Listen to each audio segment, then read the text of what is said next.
This is Gabriel Blythe, broadcasting to anyone who can hear me. All 800,000 of you. And those of you who are actually enjoying the reality program that is Gabe Blythe Survives in the Colonies. It's weird now, right? Like, it's just super strange and weird. Big adventure gets announced, and now we deal with the Knights of the Round themselves, apparently. I think any other day, I would be excited, relieved that they're here, and to a degree, I guess I am. But it feels too little, too late. Like, I've done the work, and now you're going to swoop in and save me? What a terrible way to run this place. Maybe I've spent too much time around RQ. RQ and her cynicism.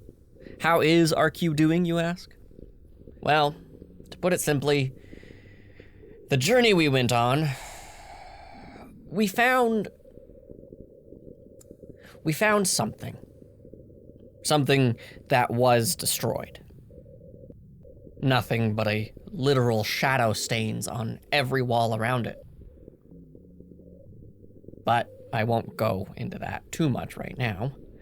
We have guests. Let's just say that the trip to the military base was long to get there and what felt even longer to get back. Have you ever had someone try and swoop in? Like this kind of thing? Tell me, Survivor, would you trust Lancelot? I get an okay vibe from him. Gaheris, not so much.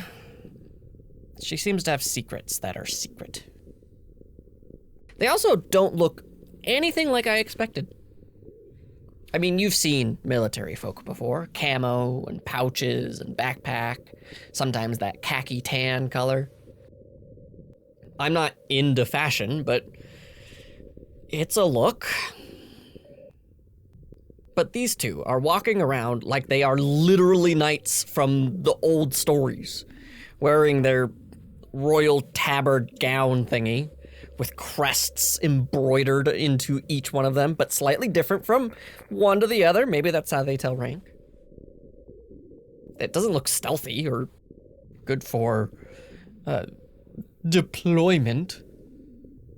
But if the stories are true, they are the only ones called when the best of the best can't fix the problem. That's right. We don't need to hide. Sometimes all we need to do is show people the knights are here.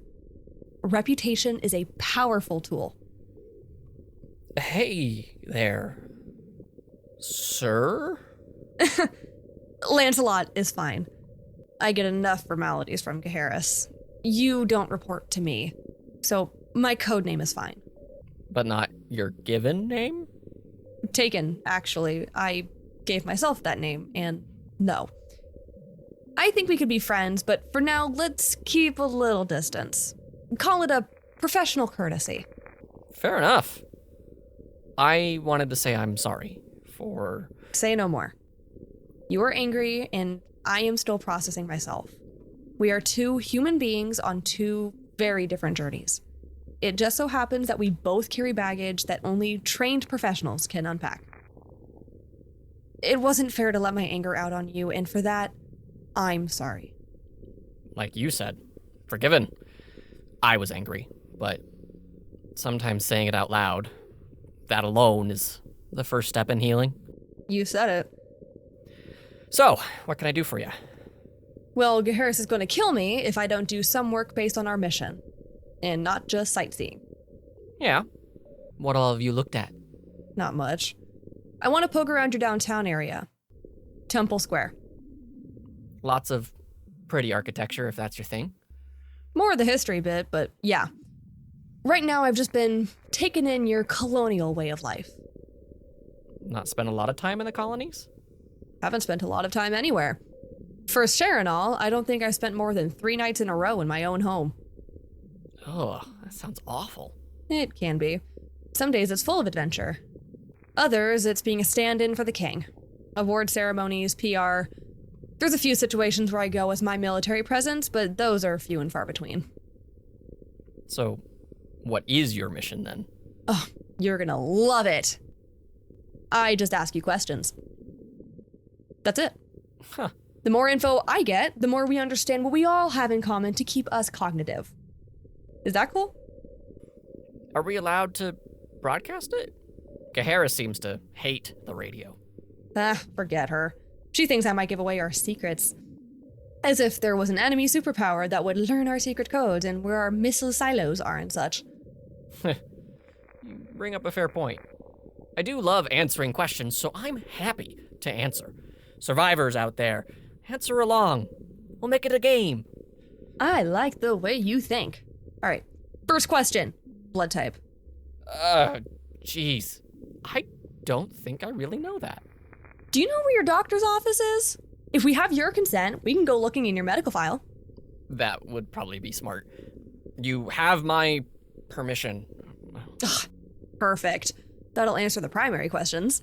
Where were you when the event occurred? I was in my apartment. I was just about to get up for work. And where is that?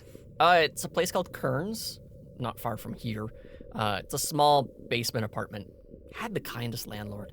He would always stop by to try and fix whatever my problem was.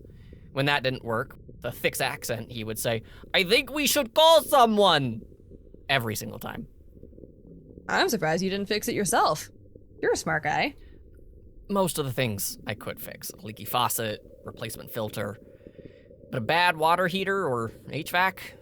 Better call a professional instead of futzing around like I know what I'm doing. You've talked about your mother a lot. She died of cancer? Heart failure. Heart failure. Caused by prolonged exposure to toxic environments and chemicals. Oh. Sorry, I didn't mean to be so glib. Nah, you're fine. Just in an academic mode. I understand. Go on. Where was your father? There was no father. Calm down there, Anakin. Honestly, I don't know. I think I'm the result of a one-night stand. Mom always said she never needed a man more than a few nights. My kind of gal. Sure, but not when you're 6. That's just either gross or very confusing. Less like my kind of gal. I honestly cannot tell you anything about my father. I have no stories or anything about him. Was that hard? Is that part of the survey? No. It's not an academic question, but a human-to-human one.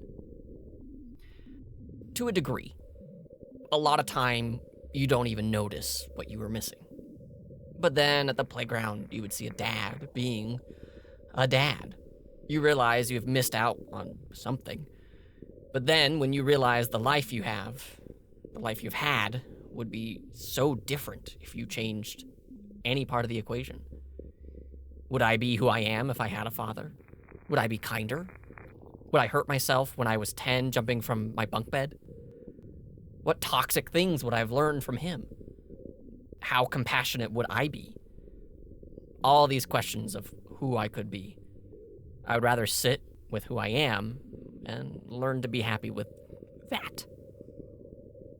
You've been reading philosophy books again, haven't you? Oh no, you heard that broadcast. Yeah. No, won't touch the stuff again. Nope, not after last time.